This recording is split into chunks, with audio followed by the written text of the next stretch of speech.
Welcome back to the celebration of Mac's 50th birthday party. Again, I'm Tom Carroll. You all know me pretty well by now, I hope, president of Cape May Mac. From the photographs that we're looking at here, you might think I'm getting ready to talk about lighthouses. Well, that's to come. What I really want to talk about is bicycling, which has a lot to do with Cape May's history as well. There's really been two great periods of bicycling popularity. One was in the 1890s, and that was when Cape May was just kind of fading out of its popularity, and people were moving on to Atlantic City and Long Branch and Coney Island and resorts like that. But another great bicycling fad started in 1970, of all times, when Mac was being founded. And that's when heavyweight Schwinn bicycles, mostly for young boys, were still popular, but interesting, lightweight, multi-speed bicycles were coming in from the European market, and adults took up bicycling in no small numbers. Believe me, my wife and I made quite a business out of bringing bicycle clubs to Cape May at our first Mainstay Inn on Jackson Street. And every weekend we'd have the bicycle club from Baltimore, or the Potomac Peddlers, or the Delaware Friends of Bikeology, all with interesting names and a lot of fun and quite exhausting as innkeepers. But I'm going to show you a picture right now, which I think a lot of you will recognize. If you've had a drink at the Brown Room, Cape May's living room in Congress Hall Hotel, you've seen this scene of a gentleman on his ordinary, or wheel, as bicycles like this were called. And he is rumbling past some ladies on horseback and obviously spooking the horses a little bit. Now, these bicycles move much faster than people were used to see things moving. And because of the commotion, they tended to scare horses. And in one instance, in Philadelphia Fairmount Park, the law was passed that required bicyclists to dismount in the presence of a horse and remove their hat. I don't know what removing their hat had to do with not scaring the horse, but finally the bicycles were suddenly welcome on the road. The picture or advertisement that you see right now for Columbia bicycles shows the unique features of what we generally call a penny farthing or a high wheel. But remember, it's ordinary or a wheel, because the bike is 99% wheel and a big frame and a small wheel in the back. Now, this was a men's sport right back then. This was not something really for young people. These bikes required somebody of quite a bit of height. They were difficult to mount, and men were predominantly the users. But we didn't leave the ladies out. As you look at the next picture, you'll see a version that was made for ladies that actually had seating between two big wheels on either side and a small steering wheel in the front. Now, the ordinary was about a 50-pound bike, so I would estimate that this bicycle was probably more like 80 or 90 pounds. So I'm not sure what we were trying to do to women back then, but it certainly was not an easy bike to maneuver, ride uphill or ride upwind. Now, during this period, women's liberation was also one of the things underway. And Susan B. Anthony even commented that the bicycle did more to help the women's liberation movement than any other thing she could think of.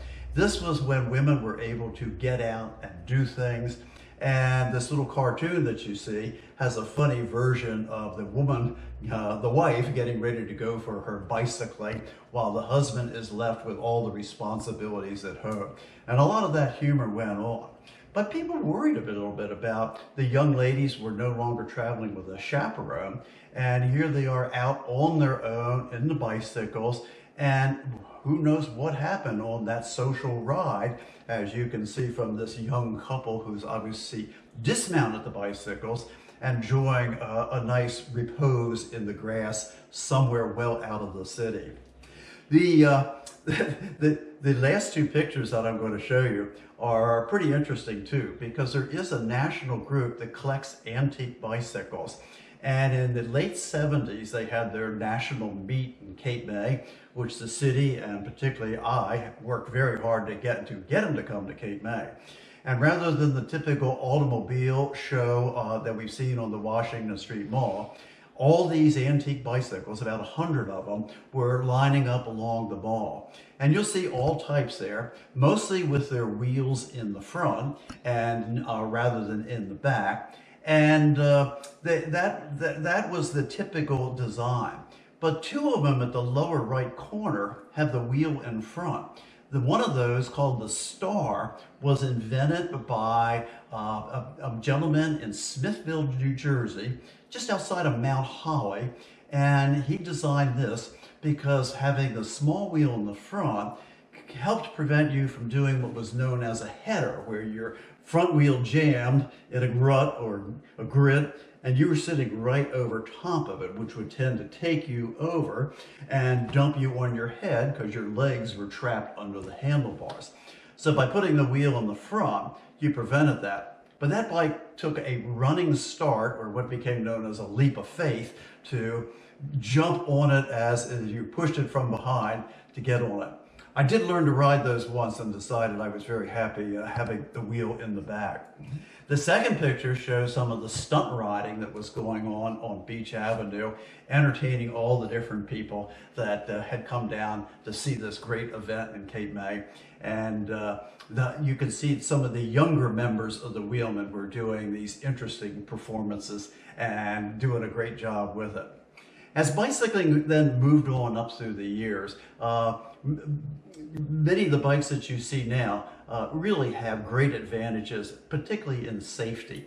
The bike that I'm now showing you is called the Safety, and this particular bicycle is very much like a modern day bicycle and came into use about 1910 in that period of time.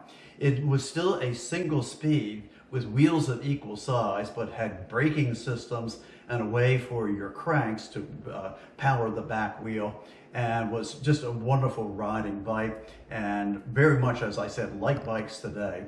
But the new bikes are lightweight, carbon fiber throughout, very high pressure tires, and very easy to cruise along at 12 or 14 miles an hour, and still quite popular. If you're watching the news right now, there might even be a third bicycle craze underway, as the epidemic has caused people to consider, wouldn't it be nice to have a bicycle to get around rather than the car? And bike sales are booming. Their suppliers are running out. Since many parts for bicycles are made in China, the tariffs are preventing a lot of the parts that are needed to come to this country. So I'm going to hold on before I say it's actually the third great period of bicycling history. We'll stick with the first two that coordinate so nicely with Mac's history. Thank you again. We look forward to seeing you back next week.